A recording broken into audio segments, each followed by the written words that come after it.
السلام عليكم ورحمة الله وبركاته. ازيكم يا اصدقائنا، اخباركم ايه؟ اتمنى يا رب دايما تكونوا بخير وفي احسن حال. معاكم جميل مراد، فيديو جديد اشرح لك فيه ازاي تضيف مكان على خرائط جوجل او على GPS او على جوجل ماب.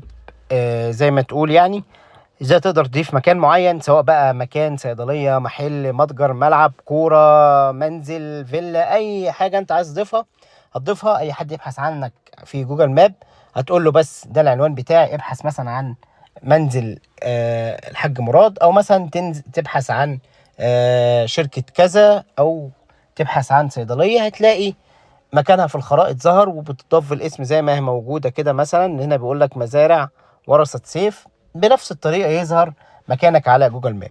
بس قبل ما نخش في الشرح، كل اللي انا عايزه منك بس انك تنزل تعمل اشتراك في القناة. لو لسه ما اشتركتش في القناة اعمل اشتراك في القناة عشان يوصلك كل جديد، واعمل لايك للفيديو ده عشان يوصل لاكبر عدد من الناس وغيرك يستفيد بالمعلومة. وما تنساش تعمل تعليق كده كويس منك تصلي فيه على النبي. ولو الفيديو ده وصل ل 10000 لايك هنعمل حركة جامدة جدا، اقول لك ازاي تقدر تجمع ارباح من خرائط جوجل. تمام، بس احنا دلوقتي نخش في الشرح بتاعنا على طول عشان ما اطولش عليكم. هتظهر قدامنا اللوحه دي بعد ما نفتح خرائط جوجل. هتلاقي اول حاجه تحت المساهمه فيها استكشاف ومحفوظاتك والمساهمه. نضغط على كلمه المساهمه. تمام، ونطلع كده بالسهم لفوق. هتظهر قدامي اللوحه دي بعد ما نضغط على كلمه المساهمه. تمام، هتلاقي اول حاجه قدامك اضافه مكان، نضغط عليها.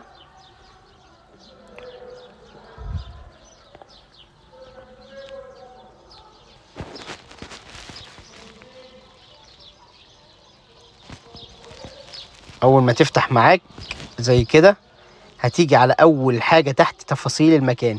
يرقى تقديم بعض المعلومات عن هذا المكان، سيظهر هذا المكان بشكل علني في حاله اضافته الى خرائط جوجل. هنقول مثلا اسم المكان، ونقول مثلا موقع المراد.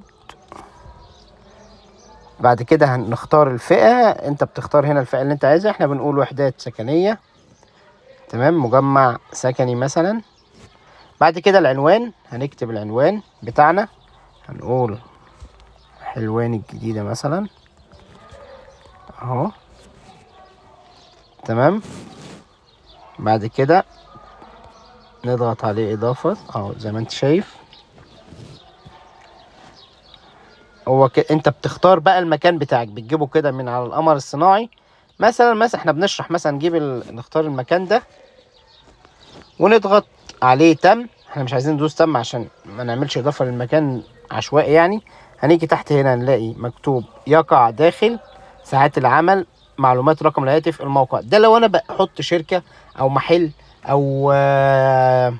او متجر معين. بدوس بعد كده ارسال. في هنا تحت اضافة لو انا عايز اضيف صورة، لو عايز اضيف صورة للمكان اقدر اضيف صورة، دي اختياري. تمام، وبعد كده بضغط ارسال.